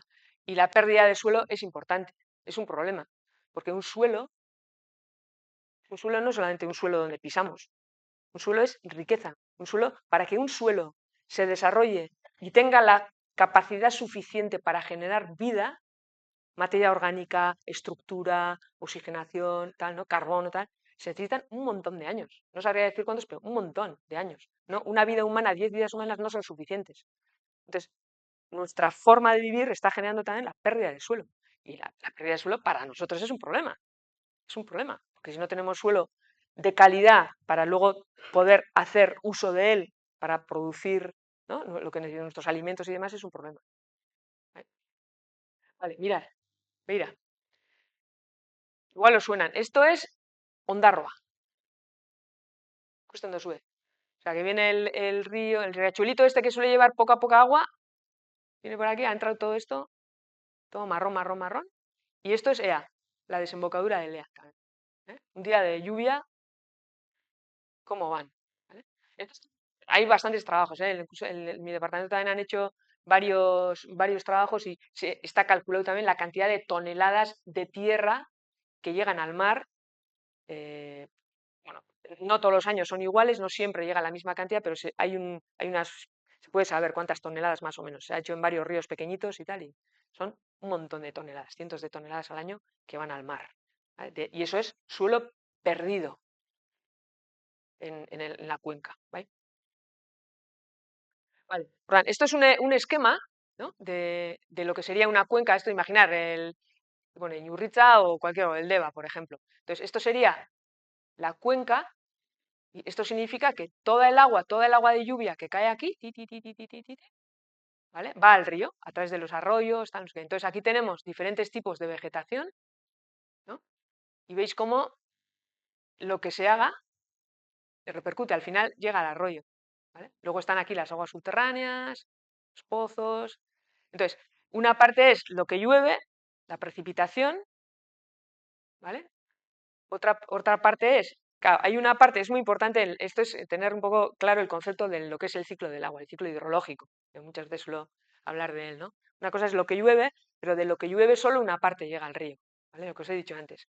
Hay una parte que se evapora, hay una parte que lo que es el agua azul, que es el Gañasaleko Isurketa, que es la escorrentía superficial, ¿no?, el agua que vemos, ese es el agua azul. Y luego está el agua verde, que genera, que cuando miramos muchas veces por la ventana o vamos al monte y vemos el bosque verde, y muchas veces decimos, ¿no?, en verano también, ¡buah, está sequísimo! Hace que no llueve, está sequísimo. Y luego ves unos bosques, unos ayeros, hasta con todas las hojas verdes, ¿no? El agua está ahí, es el agua verde. No está como tiene que estar en verano. En verano, pues llueve menos. Pero, ¿eh?, el agua verde. Y luego, bueno, sin más, que no me voy a enrollar más. Nosotros, el trabajo que estamos haciendo, tenemos los aparatos puestos pues en unas zonas en las que, bueno, tenemos en cabecera, he dicho. O sea, imaginar, esta es una cuenca grande, que podría ser el Deva, y esto sería imaginar un arroyito de la parte alta de la cuenca, por aquí. Entonces, tenemos los aparatos aquí. Entonces, estamos viendo qué efectos genera pues lo que se haga en esta zona. Vale. Bueno, estos son los aparatos que tenemos puestos por ahí y luego, bueno, no voy a enrollar mucho. Vamos una vez al mes, nos bajamos los datos y luego trabajamos con ellos. Datos cada 10 minutos de temperatura, de conductividad eléctrica, de turbidez. ¿Ves? Pero claro, aquí tenemos datos desde el año 2022, pero claro, para conseguir llegar a alguna conclusión concreta se necesitan muchos más datos. ¿Por qué? Porque los tempos, el tiempo que el planeta necesita, ¿no?, que la naturaleza necesita para que se puedan ver cambios o para que se puedan ver cosas, ¿no?, es mucho más lento que nuestro tiempo de vida. Nosotros vivimos 70, 80, 90, 100 años como mucho, y eso es muy poco. Entonces aquí estamos cogiendo datos y datos y datos y de momento, bueno, algo se ve, pero no podemos llegar a conclusiones concretas. Vale, ¿cómo vamos de tiempo? A hondo, hondo, vale, vale, vale. Eta bost, vale, fenómeno. Vale, eta ya honekin ya voy acabando. Cuando hablamos de inundaciones también, bueno, esto ya con las últimas inundaciones y con Adana y con estas cosas que están pasando con lo de Grazalema y tal, bueno, ya se empiezan a hablar de otras cosas también. Pero lo que está claro es que las inundaciones, en el caso de las inundaciones, el problema no comienza en el río, ¿vale? El río es la consecuencia. Las inundaciones son la consecuencia de muchas cosas, ¿vale? Una de ellas es la que he dicho, la gestión del territorio, pero otra también es cómo se urbaniza y dónde se urbaniza. Vale, Urban, esto seguro que conocéis. Alguien si hubiera dicho... Vale. Vale. Zarautz, mila bederatziehun eta berrogeita hamalau. Zarautz, 1954. ¿Vale? Ya veis. Pim, pim, pim, pim. Entonces, si ponemos una foto del año 2025 o 2026, se ve esto. ¿Vale? ¿Vale? Una pasada, ¿eh? Claro, pensar, en 1954 han pasado, sí, 50 y, fecha, 70, 60, 70 años, ¿vale? O sea, imaginar, ¿eh? O sea, a ver, es Zarauz, pero en todos los pueblos es igual, ¿eh? O sea, esto está generalizado. Y cómo se urbaniza es importante. Dónde ponemos las casas también, pero es la leche porque todo esto, que eran huertas y selais y tal, no sé qué, cuando llueve, cuando llovía, el agua penetraba a través del selai, de los selais, de la tierra, ¿no? Pero claro, al poner esto, aquí casi todo es cemento, hormigón, losas de granito, ¿no? Losas de todo tipo. Entonces, cuando llueve, ¿qué pasa? Que seguramente veréis muchas veces. Charcos, ¿no? Y ese agua al final, ¿no? Se va a las arquetas y al final se va al río, ¿no? ¿Qué ocurre? Claro, Sarauch está bueno, en la costa, pero en el Goibar, por ejemplo, que vas aguas arriba, Vergara, bueno, Plaenchi, Vergara, pum, pum, pum, pum, pum, en todos los pueblos está igual. Entonces, ¿qué ocurre? Que cuando llueve mucho, como todos los pueblos están sellados prácticamente, el agua llega al río ¡fu! A la vez. O sea, no se toma el tiempo que se tomaba hace 100 años, que entra al terreno, luego va poco a poco, horas, días más tarde y aparece. No, no, no, no. Va todo ¡fu! A la vez. Entonces, ¿qué pasa? Que el caudal en los ríos ¡fu! Sube de repente. ¿Vale? Esa es una de las de lo que provoca una urbanización de este tipo, el urbanizar de esta manera, ¿no? Sin dejar zonas verdes, sin dejar zonas, bueno, zonas verdes o simplemente otro tipo de suelos que permitan que el agua penetre, ¿no? en el suelo. Vale. Por ejemplo, Beirao.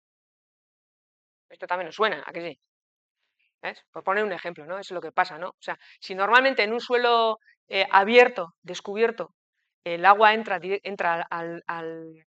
a través del terreno a la capa fértil, llega al subsuelo y luego alimenta los acuíferos, pues aquí le hemos cortado esa posibilidad, ¿vale? Entonces se genera esa escorrentía superficial que va directa a los ríos, ¿vale? Entonces, cuando se producen lluvias fuertes, ¿por qué el agua llega tan pronto al cauce? Pues porque ya no entra Estas preguntas tenía que haberlas puesto antes. Ya os he chivado. Vale, entonces, pues porque hemos generado esa escorrentía artificial directa. Vale, ¿a qué se debe que los ríos arrastren tanto sedimento de color marrón? Lo que hemos dicho antes. A la gestión del territorio. A que hay mucho suelo suelto por determinadas maneras de actuar. ¿Eh? Vale, esto además no es fácil porque en Guipúzcoa y Vizcaya tenemos un porcentaje importante del territorio es terreno privado. Entonces es muy difícil, es un sector difícil, ¿no? El de los forestales, ¿no? Son los forestalistas y tal. Pero al final se mira la economía, ¿no? La rentabilidad, ¿no? Entonces estos temas como que no les hacen mucha gracia, pero es algo que tarde o temprano va a haber que abordar, ¿no? Y hacer algo con ello. ¿Por qué ahora se produce de forma mucho más rápida y más virulenta? Bueno, pues por lo que hemos dicho. Vale, Ordan. Hemos sido extremadamente irresponsables al urbanizar las llanuras de inundación y también gestionando las laderas de nuestros montes. Se ha urbanizado y se han gestionado las plantaciones forestales sin tener en cuenta las dinámicas hídricas del territorio. Lo que os decía antes, esa relación entre el territorio y el agua, parece que el territorio es una cosa y el agua es otra, pero todo es uno, ¿no? Forma parte de lo mismo. El uno sin el otro. Vale. Y luego quería hablar un poco de las inundaciones y hablar un poco de las precipitaciones. ¿Quién me puede decir cuánto llueve más o menos en Zarauz? Al año, más o menos, de media. 1600. ¿1600 qué? ¿Litro por metro cuadrado o milímetro? Que es lo mismo. 1600 litros por metro cuadrado o milímetro. 2000, me dicen por aquí. No, sí, no, 2000 es mucho, 2000 es mucho. 1500, 1500, 1600, 1400, 1300, de media 1500 por ahí. Litros por metro cuadrado o milímetros, que es lo mismo. Es muy importante decir litros por metro cuadrado.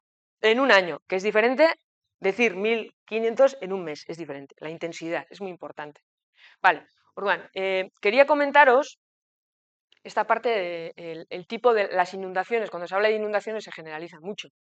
Y no es lo mismo, hay diferentes tipos de inundaciones. Yo aquí he distinguido entre dos, porque una da, cuando se va a producir una, da cierto tiempo de respuesta, pero la otra no. Por ejemplo, la primera, la flash floods o inundaciones relámpago. Yo trabajé hace muchos años en Euskalmet y había, cuando se producían estas tormentas, también tormenta relámpago, que para cuando la ves en el satélite Meteosat ya ha ocurrido, ya no te da tiempo a hacer nada, ¿no? Son una cantidad de precipitación muy grande en muy poco tiempo, eh, son de intensidad muy alta, se suelen dar normalmente en zonas altas de las cuencas, suelen ser muy puntuales, zonas muy concretas, no son muy extensas en superficie, y hay una cantidad de agua muy grande en un tiempo muy corto, ¿no? Y no da tiempo para reaccionar. ¿No? No da tiempo para reaccionar. Esto es muy importante, porque normalmente cuando a la gente le llega un aviso de inundación, ¿qué hace habitualmente? Ir a sacar el coche del garaje. Entonces, si tienes una de estas, no te da tiempo. ¿Vale? Y esto yo tengo especial tipo de esa espina clavada, especialmente porque en el Goibar, cuando hubo la del 88, que murieron unas 11 personas, creo, en total en toda la cuenca, las personas que murieron en el Goibar, pues que murieron, no sé si murieron 7, pues yo creo que 4 o 5 fueron arrastradas porque fueron a sacar el coche. ¿Eh? Entonces, esto es muy importante. Y la riada viene del monte, y normalmente en estos casos, cuando viene del monte, arrastra sedimentos, arrastra tal, te tapona las zonas embocinadas, las zonas soterradas, y es lo que pasó. Y el agua va por encima de la carretera y te arrastra coches, te arrastra todo. Claro, si tú sacas tu coche y sales a la carretera y viene la riada, ¡fum!, te lleva. No te da tiempo de reaccionar. Vale. Y luego están las inundaciones, digamos, más fluviales, que lo que va creciendo es el caudal del río poco a poco, que son las que se produjeron en el 83 en Bilbao, bueno, que fueron más extensas, no solo en Bilbao, en muchos pueblos de Guipúzcoa y Vizcaya. Y para que os hagáis una idea, en en el 88, que es la que más conozco yo, cayeron 90 litros por metro cuadrado, 90 litros por metro cuadrado en 45 minutos. Eso es lo que habitualmente llueve en un mes. Por eso os digo, es importante la intensidad. ¿Cuánto y en cuánto tiempo? ¿Qué cantidad y cuánto tiempo? ¿Vale? 90 litros por metro cuadrado en 45 minutos, es una pasada. Y en las generalizadas se cayeron 500 litros por metro cuadrado, que es como un tercio de lo que llueve más o menos en todo el año, en 3 días, que también es mucho, en 3 días, ¿vale? Por eso os he preguntado al principio la cantidad de lluvia, más o menos si sabéis, porque es una referencia. ¿No? En la tele cuando dicen, han caído 200 litros por metro cuadrado en una hora, te quedas así. Claro, pero si sabes que 200 litros habitualmente caen en Euskadi en 2 meses y medio, dices, ostras, es mucho, te sirve de referencia, ¿vale? Vale, entonces ahí, bueno, en esas más lentas da tiempo para reaccionar y normalmente lo que hace es el río se desborda, no viene del monte, ¿vale? Vale. ¿Alguna pregunta? No, todo claro, alto y claro, vale. Vale, entonces, aquí quería comentar algunas cosas. El aumento, muchas veces lo que llamamos inundación no es inundación. no es una inundación, ¿vale? ¿Por qué? Claro, nosotros, o sea, el río en aguas altas, digamos, en época de lluvias, tiene un cauce, o sea, el nivel llega, aumenta el caudal de forma natural. Entonces están las zonas, lo que se llaman las zonas de inundación o las zonas de ribera o tal. ¿Qué ocurre? Que en Euskadi en muchas zonas las hemos también urbanizado. Entonces, cuando sube el nivel y nos pilla, decimos que es una inundación, pero estamos en el cauce del río, eso no es una inundación, el río nos ha salido, o sea, ha llegado a mi casa, pero, ¿vale? Eso es importante que tengamos claro, ¿no? Es un proceso natural. Muchas veces lo que llamamos inundación no se produce porque el río se salga del cauce, sino porque nuestras casas están en el cauce. ¿Os acordáis de Martutene? Que cada vez que llovía un poco se les inundaba el campo de fútbol, se les inundaban las casas, estaban siempre quejándose, ¿no? Pues al final, ¿qué se ha hecho? Esas casas se han sacado del río y se han subido a cota más alta y ahora esas zonas se han dejado como zonas de inundación normales. O sea, cuando el río sube, pues se inundan, no pasa nada. Son zonas de paseo que la gente está avisada y cuando el río crece, pues ocupa su lugar. ¿Vale? Vaya, algunas actividades humanas, por ejemplo, lo que decía, gestión y ordenación del territorio, intensifican las inundaciones. Y la gestión del territorio no es muy acorde con la naturaleza, digamos, y se generan muchos sedimentos y tal, pues eso va a generar más problemas, ¿no? En caso de inundaciones. Si urbanizamos y cada vez urbanizamos más, echamos más asfalto, canalizamos los ríos y tal, vamos a generar más problemas en caso de inundación. ¿Eh? Vale, ¿y cuáles son los principales factores que condicionan las consecuencias de una inundación? Esto quito para que no veáis. Seguro que ya habéis leído, pero ¿cuáles son los primeros factores? Luego pongo otra vez. O sea, con todo lo que estoy diciendo, ¿qué es lo que condiciona que se produzca una inundación o que sea más virulenta? Intensidad de la lluvia, intensidad de la precipitación, efectivamente, vale. Una, ocupación del cauce, o no, fenómeno. Estáis despiertos, vale. Y gestión del territorio, al final, bueno, vale, sí, esas son. O sea, no es cuando. Digo esto porque muchas veces en los periódicos suele aparecer, ¿no? Va, unas lluvias torrenciales generan no sé cuántos muertos. Las lluvias torrenciales no generan muertos. Las lluvias torrenciales se han producido, que antes cuando no vivía la gente también se producían, ¿vale? Pero ahora que estamos en la mitad, pues se muere la gente, o bueno, se muere la gente, a ver. Si hay una gestión, eso es lo que estamos diciendo, o sea, nosotros si intensificamos esa influencia, pues nosotros estamos creando el problema, pero no son las lluvias torrenciales, pues nosotros, ¿eh? O también que cuando está pasando el río, está a punto de desbordarse, vas con el móvil a sacar fotos allí. O sea, ¿no? Somos también muy poco, tenemos muy poca conciencia del riesgo, ¿no? Vale, entonces precipitación, distribución e intensidad, la topografía, o sea, vivimos también en cuencas cortas, pero de mucha pendiente. Las cuencas son pequeñitas, son cortas, pero la longitud de nuestros ríos en comparación con otros son cortitas, pero la pendiente, topográficamente vivimos en zonas de mucha pendiente, entonces eso hace que el agua vaya también mucho más rápido, ¿no? Escorrentía. Y luego la gestión del territorio, lo que decíamos, usos del suelo y ocupación del suelo. Vale. Entonces, y esto me gusta añadir también porque eh, me da la impresión de que vivimos un poco engañados en el sentido de que nos gusta controlarlo todo, tenerlo controlado y sentirnos seguros, ¿no? Entonces, cuando, bueno, pues se dice por ahí, "Buah", muchas veces los políticos suelen decir, pues para tranquilizar a la población, no, bueno, no, está todo controlado, ya se sabe, tal, no sé qué. Ojo, la protección perfecta no existe. Cuando oís a alguien decir, no va a ocurrir nunca más, no, ya no va a haber más inundaciones porque hemos dragado el río. Eso no es verdad, ¿vale? Porque ahora os voy a enseñar unos datos que estamos hablando 500 litros por metro cuadrado en 3 días, cayó cuando la inundación de tal año. 90 litros por metro cuadrado en 45 minutos en la inundación de tal año. Ya, ¿y quién no me dice a mí que vayan a caer 500 litros por metro cuadrado en una hora, por ejemplo? Si cae eso, ¿qué? Si cae eso, ahí, o sea, se acabó. Quiero decir, ¿vale? O sea, la naturaleza, o sea, el vivir es riesgo, eso sabéis mejor que yo, que vivir es riesgo. Entonces, no, lo que tenemos que hacer es ser conscientes de ello. ¿Que va a llover? En casa. Bueno, a ver, que va a llover torrencialmente. No, o sea, Arcate.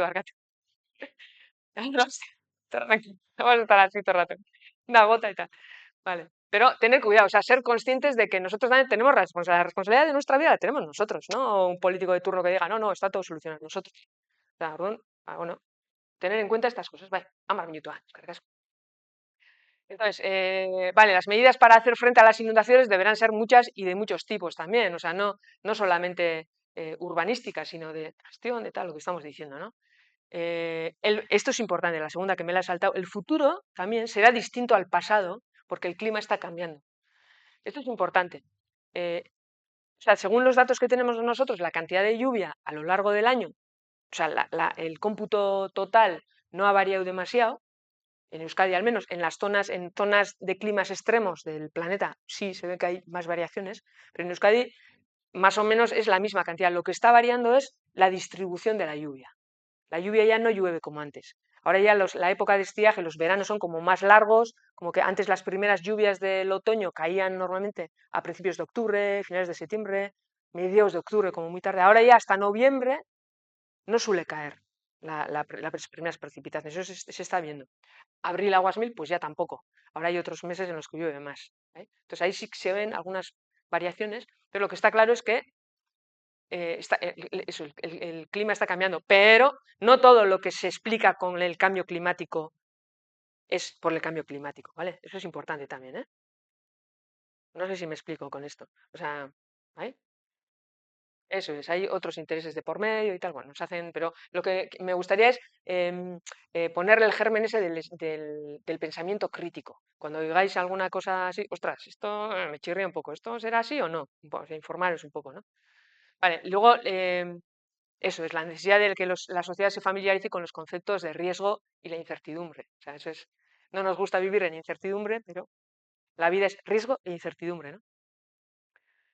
Vale, y luego esto también es una forma de combatir las inundaciones, también es lo que os decía un poco antes con Martutén, es no provocarlas, tú no vas a provocar una inundación, pero dejar que se inunden algunas zonas, que son que son las naturales, ¿no? Dejar sin urbanizar o darle aire, darle espacio al río. Vale, entonces aquí ya acabando, quería comentaros algunos datos que he hecho esta tablita para que os hagáis una idea de tipos de cantidades de precipitación, ¿eh? Por ejemplo, en Grazalema, que es tipo quizás la inundación más que tenemos más reciente, que salía el agua por los enchufes y tal, ¿no? Ha sido hace poco, cayeron 2.831 litros, 2.831 litros por metro cuadrado en 50 días. O sea, 2.800 es, o sea, mucho. Es una barbaridad en 50 días. O sea, ya en un año es mogollón. O sea, pensar si en Zarauz más o menos te caen 1.500 litros por metro cuadrado en un año, veía. O sea, horregatik la referencia, 1.500 litros por metro cuadrado en un año. Pensar, 2.831 en 50 días. Buah, es una barbaridad. Una barbaridad. Vale. En Valencia, claro, aquí he puesto, corresponde a la misma inundación, la de la Dana y tal, pero claro, es diferente que te digan, han caído 770 litros en 24 horas, pero claro, tú cuando la precipitación se recoge cada 10 minutos, ping, ping, ping, ping, tú coges, con un día, por ejemplo, coges y dices, wow, en 24 horas, en todo esto, la suma total han sido 770. Pero claro, si vas al detalle, ves que la mayor parte ha caído en una hora. Entonces, en esa hora, o sea, o en 6 horas, por ejemplo, 620 cayeron, la mayor parte cayeron en 6 horas. O sea, la intensidad es brutal. Y en una hora cayeron 185. En una hora en Euskadi, o sea, este 185 te cae pues más o menos en 2 meses. Por ejemplo, noviembre, diciembre o octubre, noviembre te puede caer 185 en un mes entero, ¿eh? Pero en una hora. Es una barbaridad. Entonces, si te vuelve a caer esto, pues estás en las mismas. Porque no hay Dios que lo pare. O sea, las inundaciones van a seguir pasando. La cuestión es, lo que falta es que la gente esté concienciada que van a volver a pasar, pero falta, desde mi punto de vista, formación a la gente. No información, ¡hala, venga, que va a inundación! No, no, para cuando las personas que viven en un lugar reciben un aviso, tienen que saber qué significa ese aviso. Tienen que saber. O sea, no es solamente dar, ¡hala, venga! No sé si me explico, falta esa formación. Y una charla de una hora o una charla como esta, un ratito, ya es suficiente. O sea, vosotros ya estoy segura de que si cae una tromba de agua no vais a ir al garaje por el coche. Y ya solo con eso salvas vidas. O sea, ya solo con eso, suficiente, en parte, ¿no? Para algunas cosas. Pero volverá a ocurrir y las consecuencias serán las mismas. Volverá a ocurrir porque la gente piensa que, bueno, pensamos que estamos seguros, que tal, ¿no? Vale, Orduan, en Viescas, por ejemplo, en el 96, cayeron 150 en 2 días. ¿Eh? Vale. Es mucho también. O sea, en el Goibar, pues, estos son 90, ¿eh? Habría puesto, esto está mal. 90 en 45 minutos, es mucho. En Bilbao, 500 en 3 días, es mucho. Pero luego, esto es en, bueno, aquí España, Euskadi y tal. Luego, claro, vas a ver lo que cae en otros lugares donde los climas son mucho más extremos, donde las lluvias torrenciales son realmente torrenciales. Y aquí conseguí un dato en India, en el año 85, cayeron 26.000 litros por metro cuadrado, milímetros, litros por metro cuadrado, en un año. Es una barbaridad. ¿Vale? Entonces, ¿quién no nos dice a nosotros que caiga esto? Bueno, es muy difícil que caiga en el País Vasco por el clima, ¿no? Pero estos son datos que tenemos, bueno, sueltos. O sea, realmente los datos meteorológicos en continuo se han empezado a medir hace 80, 90 años, como mucho. La estación más antigua de Euskadi es la de Igueldo, que tiene más de 90, o bueno, tendrá 100 años de datos, seguramente, 100 años de datos más o menos. Es la más antigua. Pero claro, antes de eso ha habido lluvias torrenciales, ha habido inundaciones. En el año 1834 se produjo en la cuenca del Deva una inundación que arrastró casas, arrastró ganado, arrastró caseríos. En Anzuola llegó a 4 metros de altura, donde está la iglesia. Una exageración. Pero claro, no hay datos de precipitación, pero tuvo que caer muchísimo más de lo que conocemos nosotros. Claro, la industria no era tampoco tan, o sea, las condiciones no eran como ahora, pero quiero decir que incluso sin haber, sin que sin estar la mano del ser humano, ¿no? Fue desastroso. Murieron más de 70 personas en toda la cuenca, ¿vale? Y eso existió. ¿Vale? Bueno, y antes de que empecéis a llorar, Honekin, bueno, ya dejando esto, esta imagen, que sepa que se os quede en la retina, ¿no? Para la gestión de la cuenca, honekin amaitzen dut. Bai. Eskerrik asko. Eskerrik asko. Bai, galderarik badukazue, orain momentua da, bai, zoze galdetzu, ero komentau, ero nahi baduzue.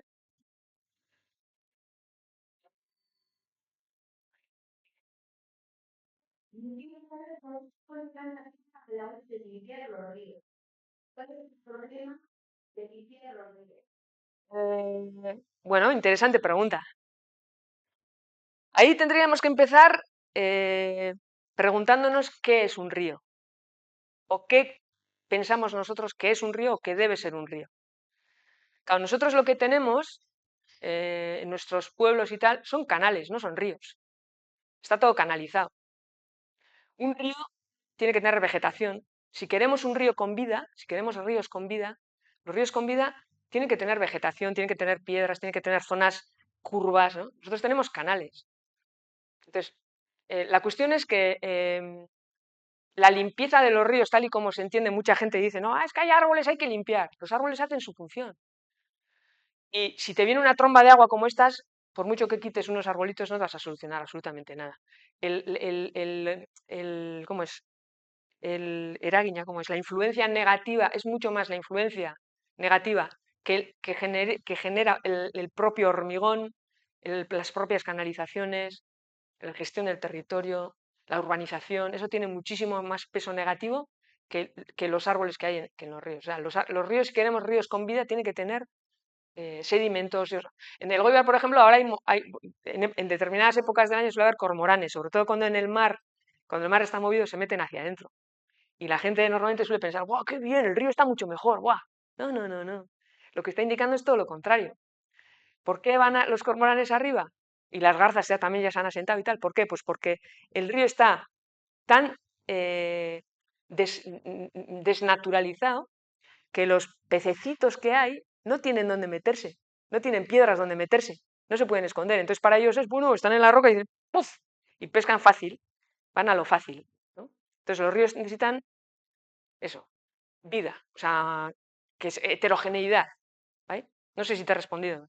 Vale. Sí, pero mira, esa se hace limpieza de los lechos o que usan sendas y trabas de construcción y de fuera del río. Entonces, si están limpiando el lecho del río, el agua correrá con más facilidad. No, no, es cuestión de tiempo. Tú haces, bueno, primero, en los ríos del País Vasco, que aparentemente el agua sí, sí, a ver, ya no, por ejemplo en el Goibar, los hijos del Goibar, el río ya no viene de colorines como venía en los años 70 y 80, porque ya las fábricas de Berga ya no están y tal. La calidad sí va mejorando poco a poco, pero tenemos los pozos, los sedimentos de los ríos están llenos de metales pesados de la época industrial. Entonces, antes se dragaba fácilmente y tal, y cuando se dragaba, ¿qué ocurría? Que movían el lecho del río, se bajaba el pH, se acidificaba mogollón y luego en la costa solían aparecer mogollón de animales muertos, mogollón de pececitos muertos. Entonces, hoy en día yo creo que ya está prohibido, ya hace muchos años que no se hace y yo creo que ya por diferentes motivos no se hace. En algunos lugares concretos, vale, en el estuario del Oria, vale, es un lugar concreto. Se saca y se lleva a... Hombre, lo que sí se hace, por ejemplo, eso habría que ver, ¿eh? Cada caso habría que ver por qué lo hacen, porque igual hay otros motivos de por medio. O sea, hoy en día ya, en principio, sí se hace. Por ejemplo, lo que sí se hace es, por ejemplo, en buques grandes, por ejemplo, cuando salen de pasajes que van, yo que sé, a China o a Japón o lo que sea, o cuando vienen de otras zonas, cuando llevan ¿cómo son? Las zonas de carga, ¿cómo es? Las bodegas suelen llevar con peso, hacen el trayecto entero y luego vacían las bodegas, pero para hacer el trayecto de vuelta el barco tiene que tener un peso mínimo. Entonces suelen llenar las bodegas con arenas, con gravas para tener ese peso, pero no las cogen normalmente en los ríos, normalmente suelen ser en las zonas cercanas a los puertos, pero ya fuera del puerto normalmente. Lo de Loria, bueno, habría que ver. Yo he visto, ahora que dices, yo he visto, les he visto dragando, bye. Sí, sí. Arena, vale, vale. Está terminado, vale, vale. Vale, vale, vale. Vale, vale. Es que me extraña, ¿eh? Yo había visto alguna vez, claro, luego habrá que ver caso por caso. Pero yo diría que eso ya no es ni legal, yo creo, pero bueno. No, eso sí, no, no, Tenía 2 metros de ancho y ahora tiene uno. claro, pero eso no es que, eso no hay normativa de eso. O sea, al menos en la época en las que se han hecho las obras y tal, los encauzamientos vienen de hace muchos años. Y no es que sea ilegal, seguramente no hay ni normativa. Bueno, ahora ya igual sí, pero hace años cuando se hicieron no había.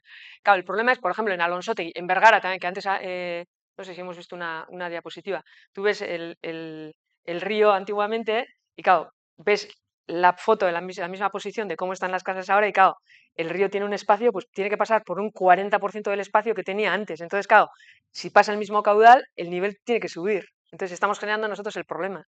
Vale, es así, es así. Vale. ¿Más preguntas, comentarios?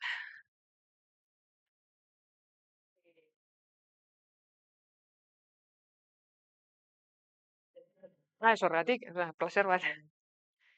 A ver, entonces la población pilla, esa población vivimos en zonas inundables, que la posición más clara que ha estado Ujú. da una zona que sale de las costas de los ríos. Hemos quitado parte además de qué porcentaje de población vivimos en zonas inundables. Joder, hostia. Pues, sí, sería interesante y además para saber todo el mundo. Hombre, esos existen. Vale, a ver, no, esa no te puedo contestar. ¿Cuántas personas o qué porcentaje de la población está aquí? O sea, no sabría decirte porque hay, no sabría decirte. Lo que sí existen son los mapas de inundabilidad, inundación, zona de flujo preferente. Por ejemplo, antes, en los mapas pero hace muchos años, luego se van mejorando, se van un poco mejorando. Antes los mapas que se hacían eran, se ponía son la mancha de inundación del periodo de retorno, ahora os digo lo que es el periodo de retorno, de 10 años, de 100 años y de 500 años. Que la gente interpretaba, esto es la mancha que cuando dentro de 10 años, cada 10 años el río se sale hasta aquí, cada 100 años el río se sale hasta aquí y cada 500 se sale hasta aquí. No es eso. O sea, el periodo de retorno te habla de la probabilidad de que una inundación se produzca. ¿Vale? Por ejemplo, la del periodo de retorno de 10 años, tú haces 1 partido 10 por 100. O sea, tienes un 10%, cada año tienes un 10% de posibilidades de riesgo, digamos, de probabilidad, mejor dicho, de que esa inundación ocurra. Eso significa que igual un año te pasa 3 veces, igual en 50 años no te pasa más. ¿Vale? Eso es importante. La de 100 años pues es un 0,1%, creo. Y la de 500 años un 0,2%, algo así. ¿Vale? De que ocurra. Pero existe la posibilidad de que ocurra. Que igual la de 500 años, que la de Bilbao, por ejemplo, podría haber pasado el mismo año varias veces. Pero luego igual en 200 años no te vuelve a pasar. ¿Vale? Pero esos mapas existen y esos mapas se pueden consultar. Ahí está el visor Geoeuskadi, que se puede, bueno, para la gente que no está acostumbrada a trabajar con esa plataforma, igual es difícil llegar, pero indagando y cogiendo tiempo, pues se llega, ¿eh? Se pueden ver las manchas de inundación y tal. Y hoy en día, cosa que no había hace unos años, existe el concepto de zona de flujo preferente. Porque claro, el problema no está solo en que el agua de inundación te llegue a los tobillos o a donde sea. Porque claro, una cosa es que te llegue, pero si no hay flujo, bueno, igual no es peligroso. Pero ahora ahí ya se mete otra, la zona de flujo preferente, que eso significa que hay una corriente lo suficientemente, digamos, peligrosa como para arrastrar, ¿no? Que tiene capacidad de arrastre, ¿no? Sería más o menos. Que eso también está marcado en los mapas de inundación. Vale. Otra pregunta. Vale. Quería preguntar,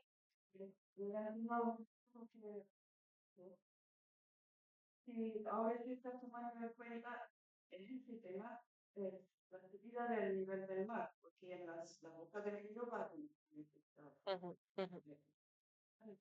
Sí. Ujú. Que yo sepa, que yo sepa no. De todas formas, esa parte de la subida del nivel del mar tiene efecto en parte de la población, o sea, en parte en las zonas que están más, bueno, en las zonas de la costa y donde llega, hasta donde llega la marea, digamos, ¿no? Que yo sepa no, pero probablemente estarán trabajando seguramente en ello, ¿eh? Sí, porque al final sí, tiene que ver, va a tener una influencia. Sí, ya siento no poder responder.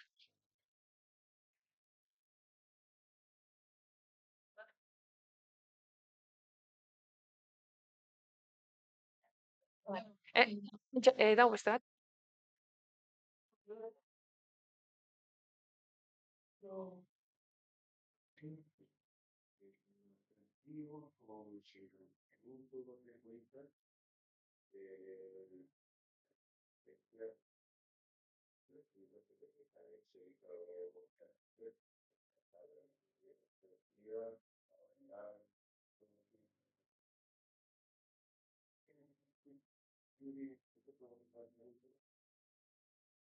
A ver,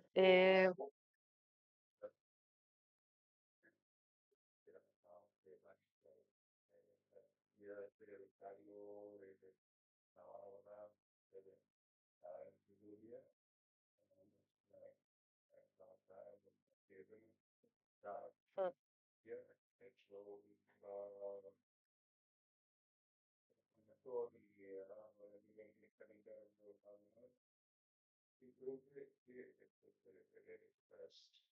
esas infraestructuras. Eso también es difícil. Primero, una cosa. Respecto a al primer comentario que has hecho de Valencia, que es también extrapolable a otras zonas. Eh, dices que habían hecho alguna canalización y que ya parece que como que no se han producido más inundaciones en esa zona al menos y tal. Bueno, hay que ver si la cantidad de precipitación que ha caído desde que se hizo la obra en algún momento se ha igualado a cuando hubo los problemas, que probablemente no, ¿vale? Eso es muy importante, porque en el Goibar también la cuestión es, en el Goibar se hicieron unos dragados después de la inundación, después de la del 88, que no tiene ningún sentido porque la del 88 vino del monte, y no se ha vuelto a producir nada parecido y pues a quienes hicieron la obra se les llena la boca diciendo que "Buah, ya está solucionado el problema". Y claro, lo que pasa es que no ha caído la cantidad de lluvia que cayó. Si cae, el problema va a ser el mismo porque el problema no se produjo donde han hecho la obra, sino aguas arriba, ¿vale? Entonces con eso hay que tener mucho cuidado y ser también críticos, ¿no? Poner en duda todo. Siempre la información, o sea, la cantidad de lluvia también la podemos consultar, ¿eh? La cantidad de lluvia, si entramos en la página de Euskalmet, ahí podemos ver estación por estación la precipitación, ¿eh? ¿Vale? Entonces eso también se puede consultar. Y luego, en relación a, antes de ir al último, es bastante habitual también cortar meandros, que en Euskadi también se han recortado varios meandros. Meandros son esas curvas que hacen los ríos, ¿no? Que los ríos hacen eso porque la naturaleza es sabia. Los ríos lo que hacen en los meandros es parte del proceso hidrológico de un río. O sea, un río natural tiene meandros también. Bueno, hay ríos que tienen más, otros menos, pero depende de la topografía, de la dureza de la roca y del río, el propio río, cuando hace los meandros, para hacer una distancia X, hace un meandro, eso hace que vaya a menor velocidad. Entonces hay una parte de erosión, en otra parte deposita y se va generando. Claro, si nosotros cortamos un meandro, ¿qué estamos haciendo? Generando un problema, porque le estamos dando una velocidad de la leche. Entonces, y además, o sea, se ha hecho bastante, de forma bastante habitual en bastantes zonas para, o sea, quitar agua de una zona, decimos, va, quitamos de aquí, le llevamos por aquí, rellenamos esto y hacemos un polígono industrial. Para obtener terreno se ha hecho. Pero ¿qué pasa? Que el agua, cuando sube, cuando crece el caudal, va por su sitio. O sea, lo que tú has rellenado con terreno, ese terreno, tú al final el agua va, bueno, irá por ahí, pero hay una parte que va por ahí también. Entonces ahí luego hay problemas de inundación y tal. Y luego, en relación a lo que decías tú, ¿qué problemas puede generar a futuro? Más que a futuro, yo diría que genera muchas veces a presente. Simplemente el hecho de canalizar ya te genera, o sea, es un riesgo, es un riesgo. O sea, de hecho ya se ve en muchos casos, o sea, al final no tienes, los árboles también ralentizan el flujo también.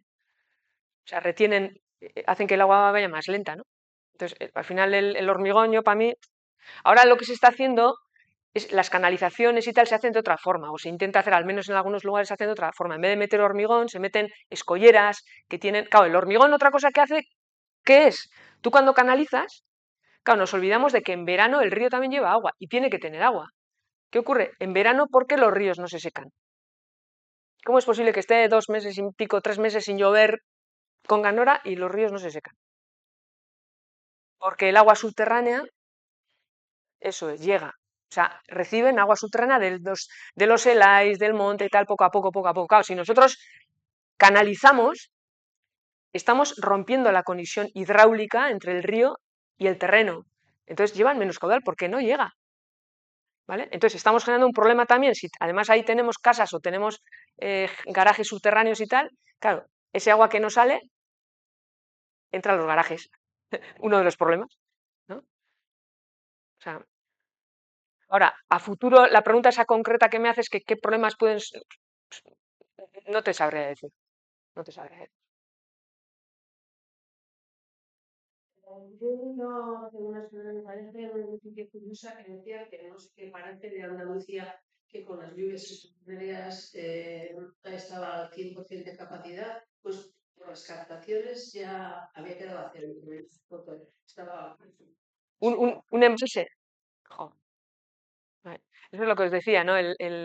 Los recursos y las reservas. Si sacas más hay que saber muy bien lo que llueve en un territorio para gestionar bien de una forma sostenible el agua. Tú no puedes sacar más de lo que entra. Es lo que está pasando, pues eso, en toda la costa mediterránea y tal, las zonas de regadío que antiguamente eran de secano, pues sacar y sacar y sacar agua y al final está entrando el mar, están salinizando el agua subterránea. Claro, el nivel freático baja, baja, baja, baja, entonces da espacio para que entre el agua de mar. Entonces, se sabe que es así, hay muchos estudios hechos, hay mucha información, quienes toman las decisiones lo saben, pero se sigue funcionando de esa manera. Entonces llegará un momento en el que, claro, esto no es, estamos acostumbrados, por ejemplo, con los bancos, ¿no? Los bancos están faltos de dinero, tal, no sé qué, entonces se les hace una inyección y venga, ya está, otra vez. Claro, con el agua no funciona así. El agua sabemos lo que está pasando desde hace muchos años sabemos los científicos, hay muchísima información, estamos trabajando, estamos dando esa información, los políticos tienen esa información, pero luego las decisiones son otras. Entonces, cuando llegue el problema gordo, que ya digas, no hay, ¿no? ¿Qué vamos a hacer? ¿De dónde vas a sacar? El ciclo hidrológico, el ciclo del agua en el planeta, es un ciclo cerrado, o sea, la cantidad de agua que hay en el planeta es constante. Me refiero para un periodo de tiempo que es el nuestro, para nuestro periodo de tiempo de vida, que el ciclo del agua, la cantidad de agua del planeta en 100 años es la misma, en 200 años es la misma. O sea, dentro de lo que son los procesos geológicos, sí que, pum, pues en unos miles de años se van generando, ¿no, papá? Pero en el tiempo que estamos nosotros aquí es constante. Entonces, lo que estamos viendo es que cada vez, claro, la cantidad de agua es la misma. Me diréis, joder, pues si la cantidad de agua es la misma, ¿dónde está el problema? Claro, lo que ocurre es que lo que estamos haciendo cambiar en el ciclo, con nuestra forma de vida, es en qué estado se encuentra el agua. Entonces, cada vez hay más agua en estado vapor que en estado líquido. Y a nosotros el estado vapor no nos sirve de mucho, necesitamos agua líquida, ¿vale? Y entonces, con el calentamiento global, pues más se va a evapotranspirar. Sí estamos viendo que algunos caudales en algunos manantiales van bajando por el calentamiento global. Porque claro, que llueva mitad no significa que vamos a tener la mitad de caudal en los ríos y en los manantiales. No, no. Porque la cantidad de evapotranspiración, cantidad de agua que pasa a vapor, sigue siendo la misma. Entonces llueve menos, se evapora lo mismo, se evapotranspira lo mismo, luego vamos a tener menos agua disponible. A no ser que hagamos algo al respecto. Ay. Bueno, no os quiero ya agobiar más. Bueno, más se que Zueri, zueri. Kargatu zueri.